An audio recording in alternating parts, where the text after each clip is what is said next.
disturbing propaganda poster which warns that attacks could be carried out in Christmas markets across Europe.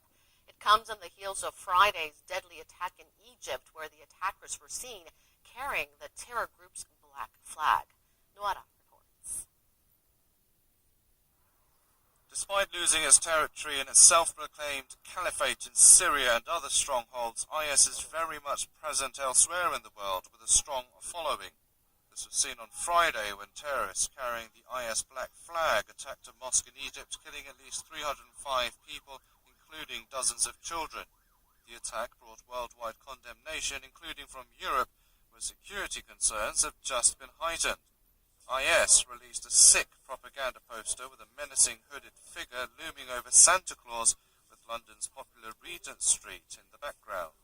The caption, "Soon on your holidays," is also written in French and German, sparking fears that the poster is a call to action for IS followers to carry out attacks in Europe. The Epoch Times reported that the image was intercepted by Black Ops Cyber, a darknet intelligence company, which said it was a picture never seen before. Another poster shows a Christmas market in Paris with the Eiffel Tower in the distance, overshadowed by a blood-stained knife-wielding hand. Another image shows a wolf standing over a burning Vatican, which came after an earlier picture of an apparent jihadist with a beheaded Pope Francis. The latest posters came amid a police crackdown on suspected terrorists in Germany, in which 6 Syrian nationals were detained. Last December, a terrorist drove a truck into a Christmas market in Berlin, killing 12 people. Noaram, Arirang News.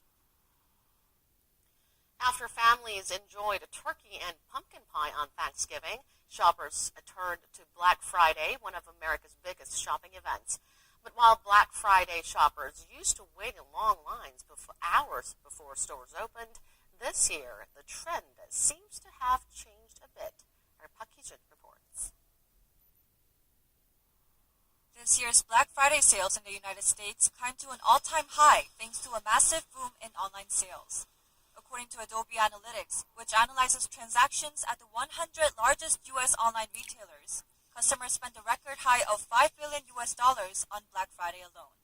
That's an 18% rise on year from last year's $3.3 billion of sales. The huge increase is attributed to increased use of mobile devices. Reports say that 40% of Black Friday online purchases were made through mobile devices like smartphones and tablet PCs. Also, with major discount sales on Cyber Monday, which comes just after Black Friday, the overall holiday sales are expected to be even bigger. Adobe Analytics forecasts that shoppers will spend $6.6 billion online on Monday, 16% higher than last year's record. That would make it the biggest digital shopping day in U.S. history. In contrast, the number of shoppers visiting stores dropped. Massive crowds used to burst into stores and fight their way to major bargains on Black Friday, but although there were still long lines, those scenes have been less common this year. Retail research firm ShopperTrack reported that the number of offline shoppers fell 1.6% and is expected to continuously fall in the upcoming years, showing a somewhat shrinking significance of the annual shopping ritual. PeoyChang, Arirang News. After a tepid start, ticket sales for the 2018 PyeongChang Winter Games are starting to gain traction, with more than half of them sold. The organizing committee says around 555,000 tickets for the sporting events, as well as the opening and closing ceremonies, had been sold as of last Friday. That's 52% of the committee's target of 1.07 million, up from the low 30% seen at the start of November. The committee attributed the rapid rise in sales to the Olympic torch relay that has been touring around the country since early this month. Tickets are available online at tickets.pyeongchang2018.com or offline as well at city halls, airports, and other large centers like the train stations. And for those of you outside of Korea, you can purchase tickets through your National Olympic Committee and authorized ticket resellers.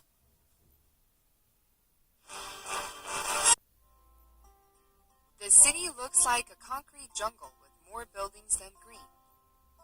However, much anticipated guests are returning to the city. Urban beekeepers bring the bees back to the city. Let's find out about their sweet story. This small park in the heart of the concrete jungle offers a quiet retreat from city life. A group of people came to the park early in the morning on a weekday. At first glance, it seemed like they came here for a walk, but now they are putting on protective clothing. They're here to learn how to keep bees in the city. Run by a borough office in Seoul, this beekeeping class has had some 400 students since its establishment in 2014. The class runs twice a year, once in the first half and again in the second half of the year, and it is always full.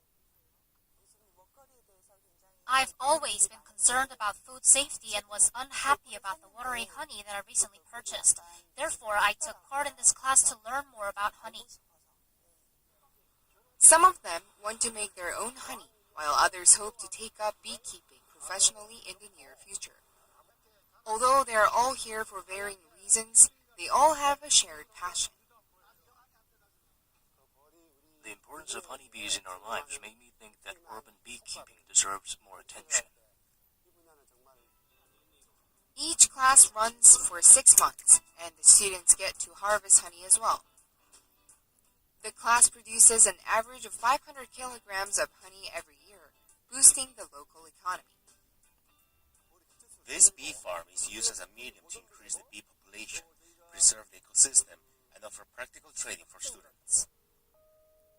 Due to the rapid urbanization and industrialization that took place in the city, flowers, trees, and forest land were decimated, pushing honeybees to the brink of extinction. The problem is all sorts of fruit and vegetables are pollinated by honeybees. Therefore, the extinction of bees could mean the end of humanity. With a clear purpose, this urban beekeeping class was initiated as part of the environmental preservation campaign that began in Europe in 2000. We hope to prove that cities can also be home to wild bees and that we can make cities more ecologically friendly with bees. That's one of the factors that distinguishes urban beekeeping from traditional beekeeping. Haebangchon is one of the oldest neighborhoods in central Seoul, with some urban beekeepers on the rooftop. Among them are Yuarim and Ijongcheol. The two have been beekeeping in this area for 4 years. They check their hives once a week, something they anticipate. We have to check the bees on a regular basis to prevent any damage from harmful insects and maintain the ideal environment for them to breed. It's one of the most important factors in beekeeping.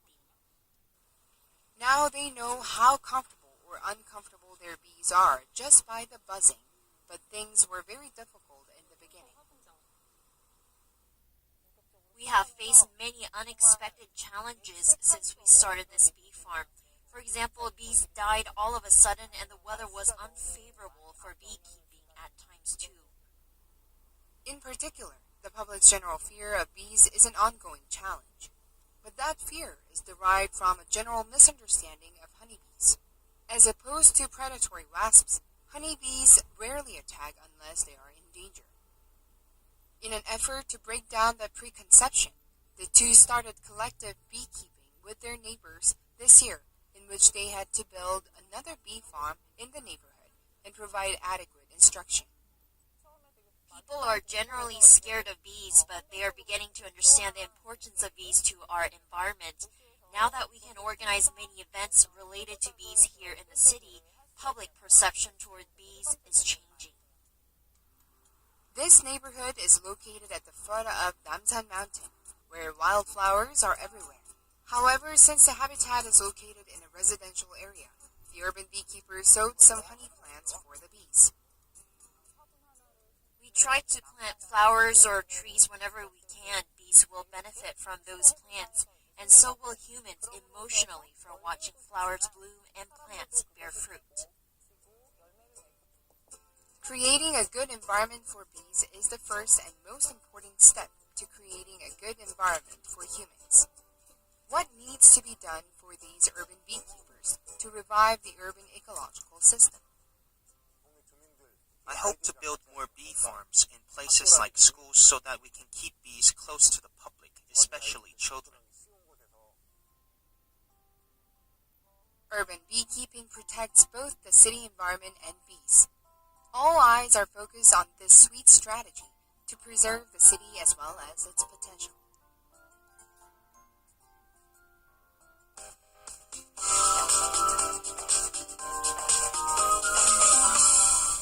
They're rising fast under plenty of sunshine, and highs in Seoul will be similar to Sunday at 8 degrees Celsius, while Daegu and Gwangju will rise to 13 degrees under plenty of sunshine.